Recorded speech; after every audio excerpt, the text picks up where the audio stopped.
Welcome to Pacific Pile and Marine, Health, Safety, and Environmental Orientation.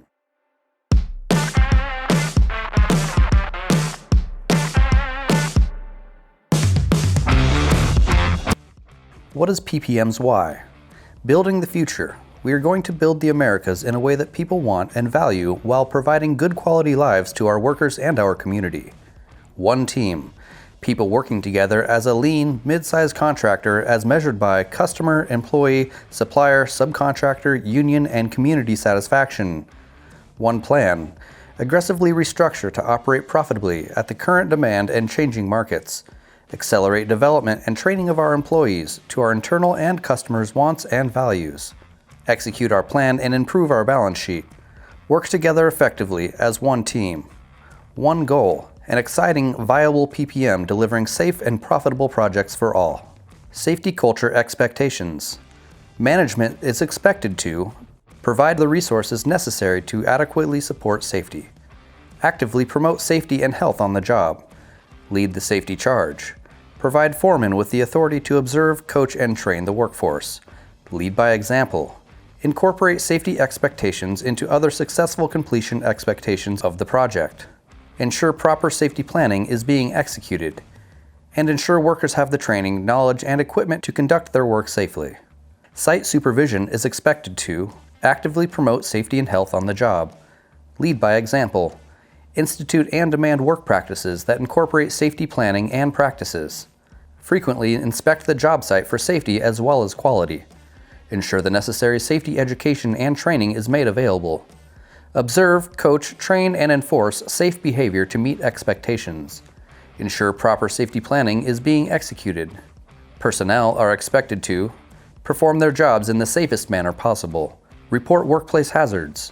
Participate in making the workplace safer for others. Conduct themselves in a manner befitting a professional. Follow the safety plan, and own your safety and spread the culture. Our HSE manual establishes minimum health, safety, and environmental performance expectations of anyone working on a Pacific Pile and Marine project. PPM expects these performance requirements to be understood prior to work commencing, be included in a site-specific safety plan for each project, and be strictly complied with. Do you know what's in your site-specific safety plan? Serious OSHA citations carry a penalty up to $13,653 per violation. Failure to abate citations carry the same penalty for each day the situation is unresolved. Willful and repeat violations carry a penalty up to $136,532 per violation. Stop work authority. All employees have been given the authority and responsibility without fear of reprimand or retaliation to immediately stop any work activity that presents a danger to employees, the public, or the environment. Get involved. Question and rectify any situation that is identified as not following our health, safety, and environmental policies. Report any unsafe conditions or potential negative environmental impacts. Question any work activity that involves violation of established environmental health and safety policies. Cultural assessment of who you are.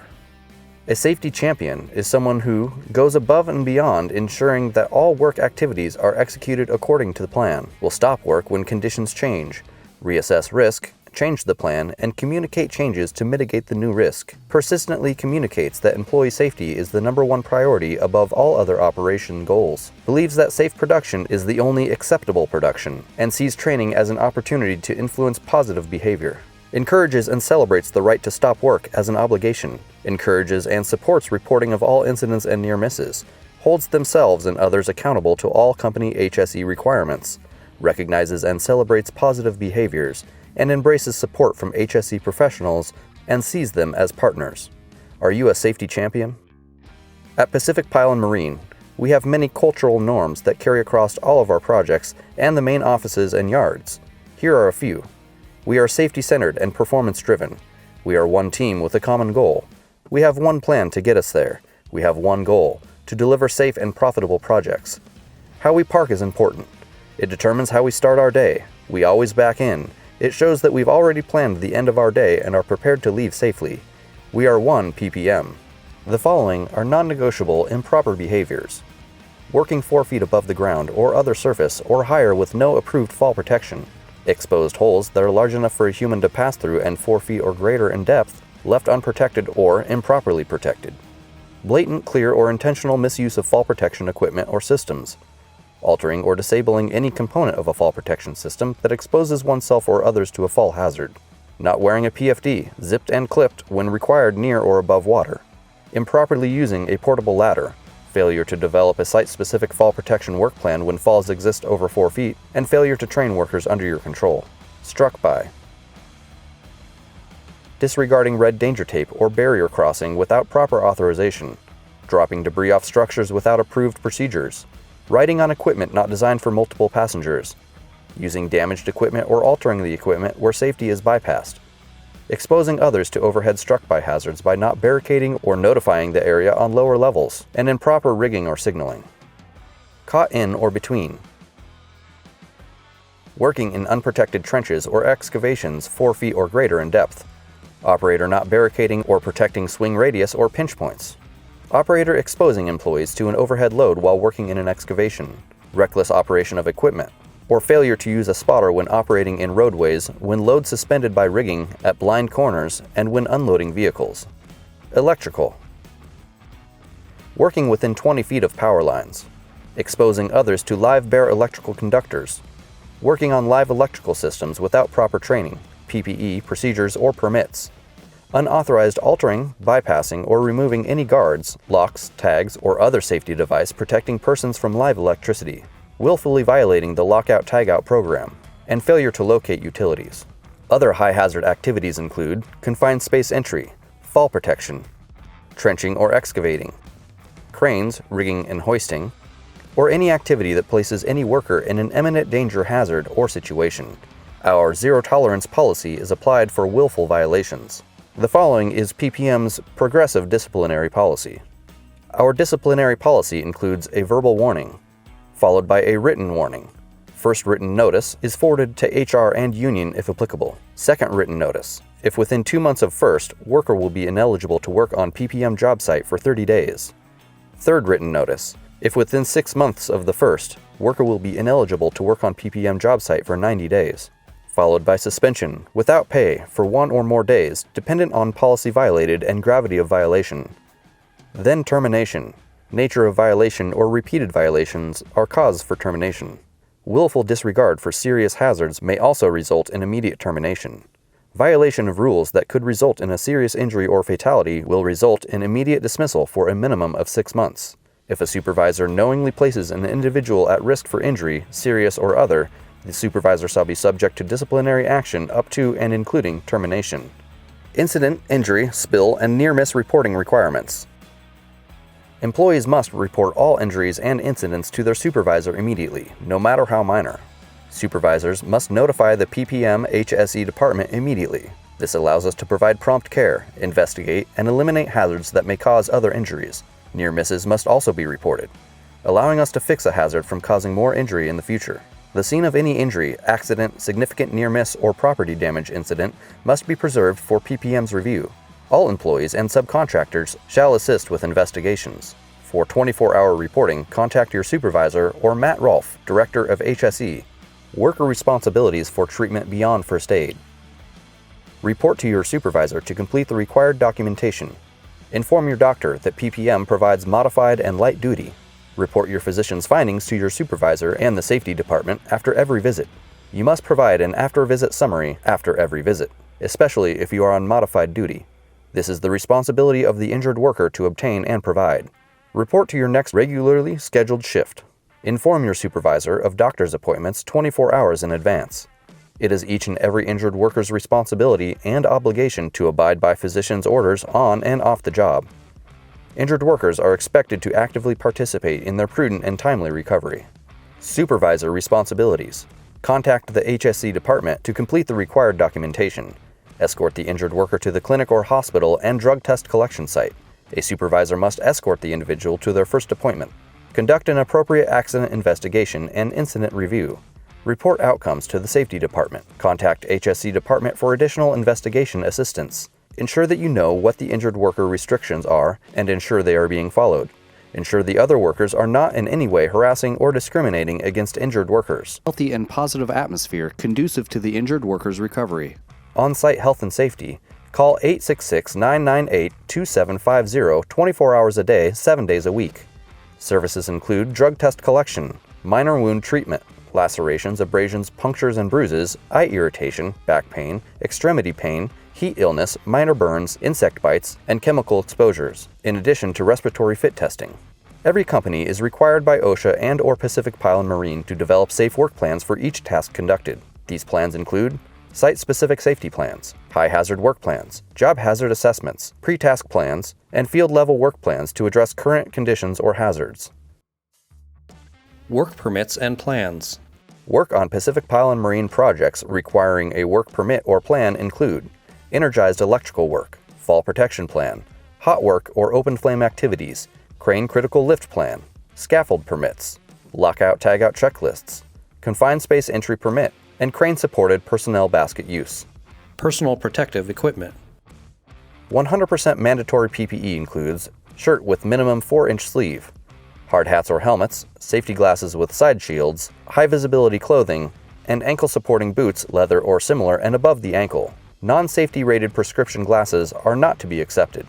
Task-specific PPE includes gloves, steel-toed boots, and protective footwear. If danger of falling or rolling objects that can pierce the sole, or electrical hazards exist. Fire-resistive clothing, welding protection, hearing protection when exposed at or above 85 decibels, fall protection, face shields, dust masks, or respirators.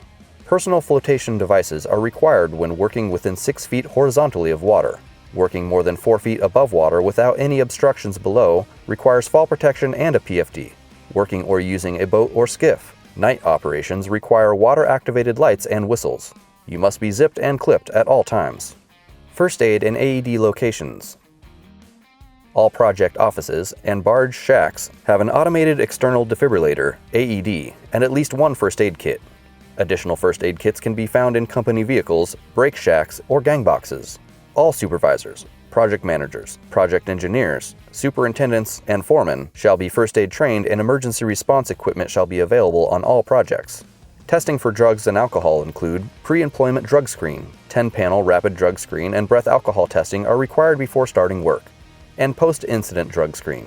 10-panel rapid drug screen and breath alcohol testing are required for vehicle accidents, significant near misses, at discretion of PPM, injuries, and property damage incidents. Safety inspections. Each week, all field and project engineers, foremen, and superintendents shall conduct and document one site safety inspection in HCSS, regardless of the project location. Project managers shall conduct 2 site safety inspections in HCSS each month if the project team is conducting work at a company yard or other facility. That does not exclude them from the responsibility of conducting and documenting their inspections each week. Site safety inspections conducted by the HSE department should be considered in addition, above and beyond that of the project team. Physical hazards and work method identification. It is important to identify positive and negative observations during the inspection. Items in need of improvement. Hazard correction should be immediate. If a hazard cannot be corrected immediately or are serious in nature, a hazard correction notice is required to be issued to the supervisor for the work area. No hazard should be left open for more than 24 hours. If a hazard cannot be controlled in the first 24 hours, a control plan needs to be established identifying a time frame for correction. Subcontractors are required to inspect their own work areas for safety hazards on a frequent and regular basis. Subcontractor inspections must be completed and submitted to project management at least once weekly. Safety meetings.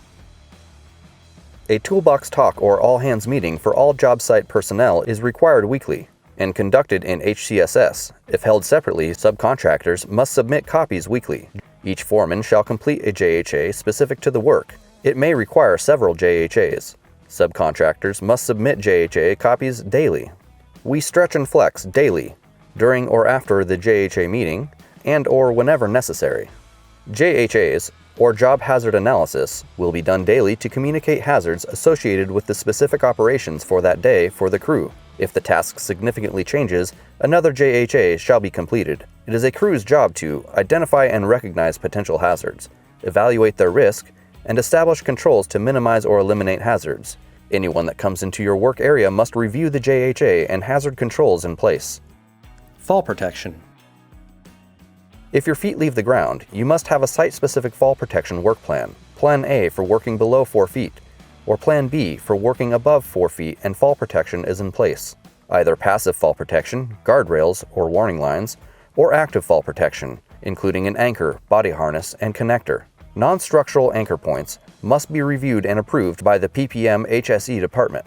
Anchor options include horizontal lifelines, easy line system, secure span posts and sleeves, self-retracting lifelines, anchor straps, embeds, and nail or bolt down anchors. A complete guardrail system includes a top rail 39 to 45 inches tall, a mid-rail halfway between the top rail and floor, and toe board, flush with floor, no more than 1 inch gap. Cable rails must be flagged every 6 feet. If your work impacts the guardrail, it must be made safe before you leave. Do not leave an unprotected leading edge. Impalement hazards. Rebar, stakes, grounding rods, bolts, conduit, or any other impalement hazard must be capped. Do not expose yourself or others to impalement hazards. All employers must protect their workers. OSHA citations are based on exposure, not ownership. Protection trigger heights include horizontal between 12 and 72 inches, and vertical up to 72 inches or at any height where exposure occurs. Ladder safety. Inspect your ladder daily and before use. Maintain 3 points of contact. If working 4 feet above a lower level, tie-off may be required. All ladders must be at least Type 1 rated for 250 pounds, may be constructed of wood, aluminum, steel, or fiberglass. Use ladders only for their intended purpose. Ladders in high-traffic areas may require signage and barrier tape. When using straight ladders for access, a ladder or other means of a handhold must project 3 feet past the upper landing. Falls to lower levels occur most often from stairs and ladders. Proper ladder setup includes the 4-to-1 ratio for extension ladders. For A-frame ladders, never step on the second to top or top step. Your hands must be free while climbing the ladder. Carrying tools in a tool belt allows you to use both hands when climbing.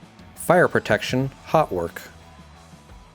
All hot work requires hot work permits posted in the work area, proper gauges, proper caps, either DOT and standard, flashback arresters, a fire extinguisher present, 10-pound minimum, proper gloves, leathers, or other protective means, cutting goggles or face shield or welding hood, and must be a minimum number 4 shade for cutting. Clear surrounding area of any flammable materials.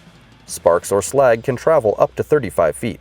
Use of oxygen and acetylene bottles. Bottles shall be secured in the upright position at all times. Stored a minimum of 20 feet apart or separated by a 30-minute firewall. Remove gauges, install caps, and secure bottles before transporting or when not in use, and transport with the proper equipment. Make sure you've been trained on how to properly use a fire extinguisher, using the pass method with your back to an exit.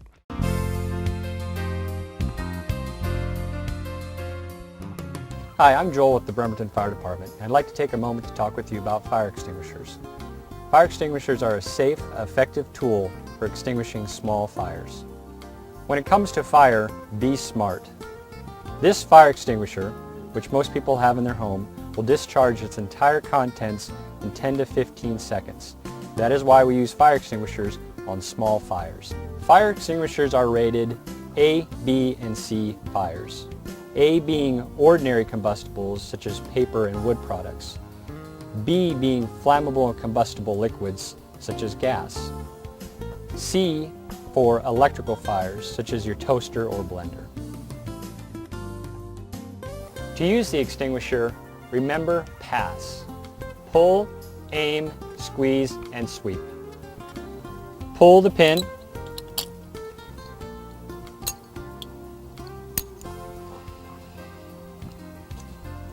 Aim at the base of the fire, not the flames.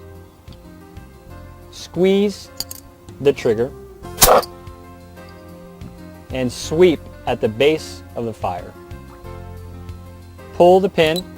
Aim at the base of the fire, not the flames. Squeeze the trigger and sweep at the base of the fire. Some important things to remember. Always keep the exit between you and the fire. If the fire grows rapidly and becomes too large to extinguish, exit the area. If you are inside, shut the doors on your way out. Keep the extinguisher where it is accessible. Small fires spread rapidly. In summary, fire extinguishers are used to extinguish small fires. Never put yourself at risk by attempting to extinguish large fires. Possessions can be replaced. You can't. Mobile elevated work platform. All users must be trained prior to operating boom and scissor lifts. Fall protection is mandatory for boom lifts and may be required for scissor lifts. Fall protection is required over surfaces.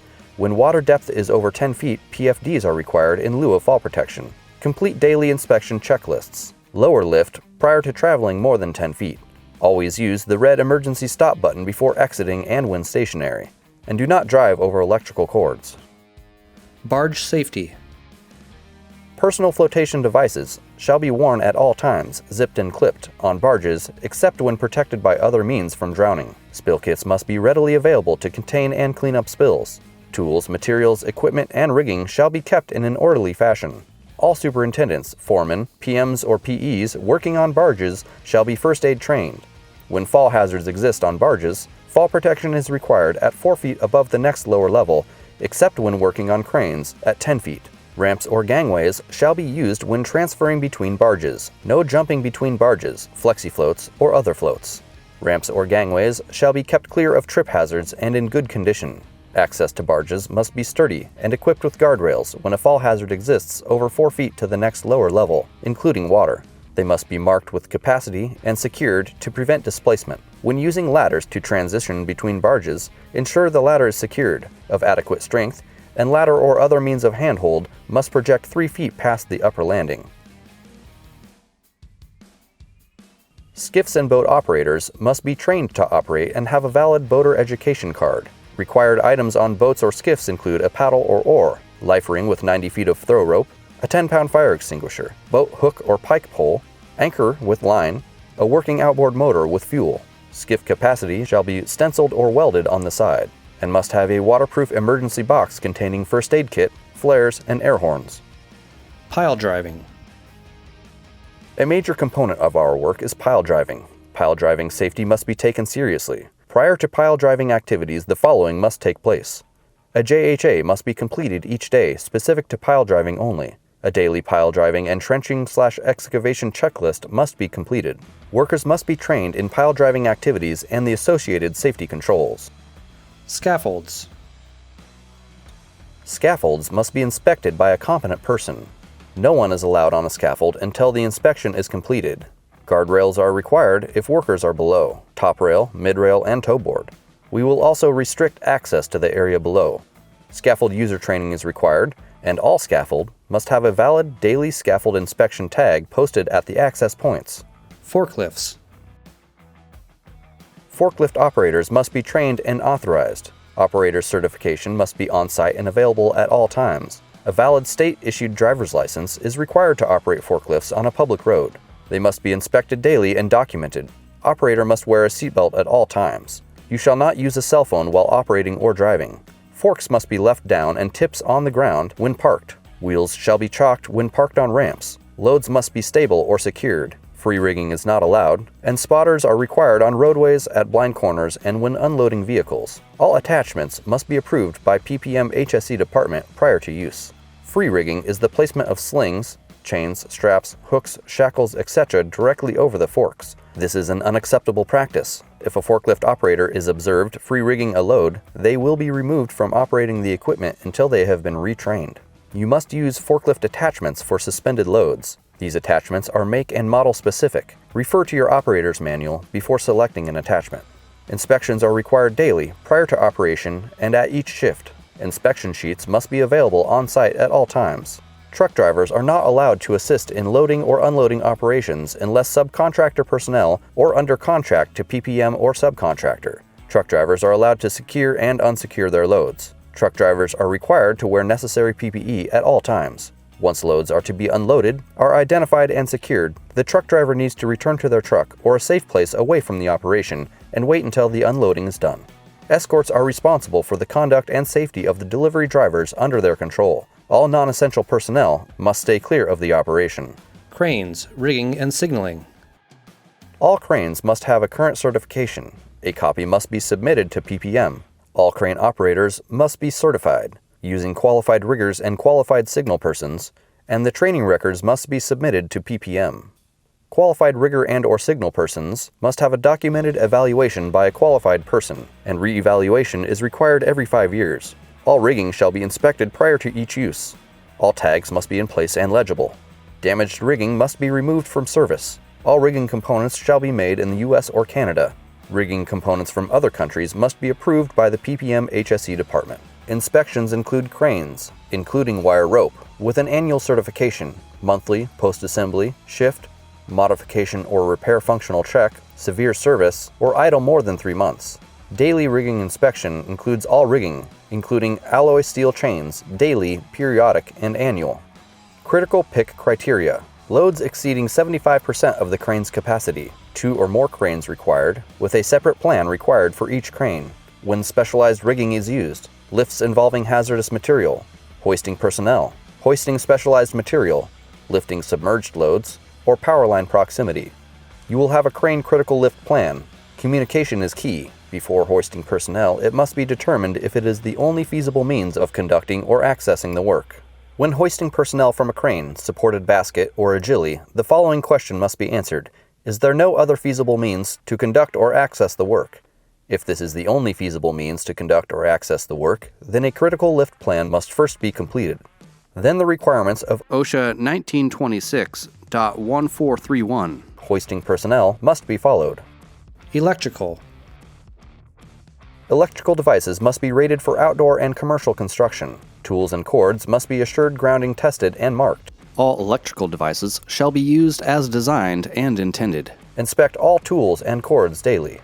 Inspect for missing ground plugs, and that all distribution boxes are tested and marked. Excavations. Each contractor conducting excavation work shall identify their competent person on the trenching and excavation plan. Daily inspections shall be conducted, documented, and submitted as appropriate. Any excavation greater than 4 feet in depth shall have a ladder for access. Fall protection shall be provided around excavations 4 feet in depth or greater. Any excavation greater than 4 feet in depth, a competent person will determine if there is a potential for atmospheric hazards and proceed accordingly. All excavation activities within 2 feet in all directions of any located utilities will be hand-dug, potholed, or vacuumed. A trench box, shoring, or sloping is required at excavation depths 4 feet or greater. The spoil pile setback is 2 feet minimum and should not exceed 4 feet in height. Fall protection near excavations greater than 4 feet in depth with vertical sides will require a method of and plan for fall protection. Open excavations near any public right-of-way should not be left open at night without some means of protection. Confined space entry. A confined space is one that meets all of the following criteria, is large enough and so configured that an employee can fully enter the space and perform work, has limited or restricted means for entry and/or exit, and is not designed for continuous human occupancy. Permit required confined spaces is a confined space that has one or more of the following characteristics. Contains or has a potential to contain a hazardous atmosphere. Contains a material that has a potential to engulf an entrant. Has an internal configuration such that an entrant could become trapped or asphyxiated by inwardly converging walls or by a floor which slopes downwards and tapers to a smaller cross-section. Or contains any other recognized serious safety or health hazard that can inhibit an entrant's ability to self-rescue. All confined spaces are permit required until verified otherwise. The PPM confined space entry plan and/or permit system must be completed by an individual qualified in confined space entry and signed by the project superintendent. Chemical use plans and/or lockout-tagout procedures may also apply where a hazardous atmosphere exists. Permit required confined space permits must be posted at point of entry and must remain posted during any work in progress. Permits are valid for one work shift only and must be renewed each day. Unauthorized confined space entry will result in immediate termination of the employee. Hazard communication.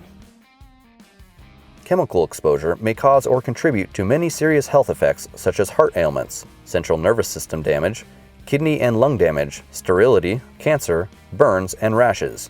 OSHA has developed a hazard communication regulation with the following requirements. Identify and list hazardous chemicals in the workplace. Obtain safety data sheets for each hazardous chemical. Ensure all containers are properly labeled, and communicate hazard information to employees through SDS, labels, and training. When handling any of the following products, a safety data sheet must be readily available on site. Chemicals, paints, metals that will be cut, sanded, welded, or brazed, treated wood, and wood dust. wood that will be cut, sanded, or sawn. Do not use any food or drink containers as secondary containers for hazardous chemicals. Workers will not know which bottle is water or which bottle contains a hazardous chemical. Hazardous chemical pictograms will be on every safety data sheet. The appropriate pictogram must be on every container label. You cannot use a marker to make your own labels. Hazardous materials must be stored safely. Check with the project supervision to locate the project hazardous material storage area. Chemical containers must be labeled with the contents of the chemical, hazard rating, and PPE. SDS must be available on site. All safety data sheets must be updated to the new GHS standard. Spill response plan. Identify the source of the spill and direct someone to obtain the safety data sheets. Contain the spill if it is safe to do so. Don appropriate personal protective equipment, such as gloves or rubber boots. Place absorbent booms and/or pads around the spill if it is safe to do so, under whatever component is leaking. Immediately notify PPM supervision in the event of a significant spill, such as more gasoline volume than can be adequately contained and absorbed by spill kit equipment, or if the spill is a hazardous material. Prevent discharge to the stormwater system. Spill kits contain absorbent materials such as booms and pads. Report all spills to the PPM HSE department. Housekeeping. Prevent slips, trips, falls, and fire hazards. Use designated trash cans or dumpsters. Walkways are to be free of trash and debris. Materials need to be stacked in a neat and orderly fashion. Cords, ropes, wire, etc. should be stored neatly and put away when not in use. Hand and power tools. Employees must be trained in the safe use of hand and power tools. Certifications are required for some, such as powder-actuated tools like Hiltis or ram sets, chainsaws, etc. Tools with guards and/or secondary handles must be in place and used always. Never remove guards, and always use the tool in accordance with the manufacturer's specifications. You, as an employee of Pacific Pile and Marine, have the right to refuse unsafe work without fear of reprisal or discrimination. If you feel you are being asked to conduct unsafe work, please reach out to your project supervisor, project management, or the Pacific Pile and Marine HSE department. Thank you for your time.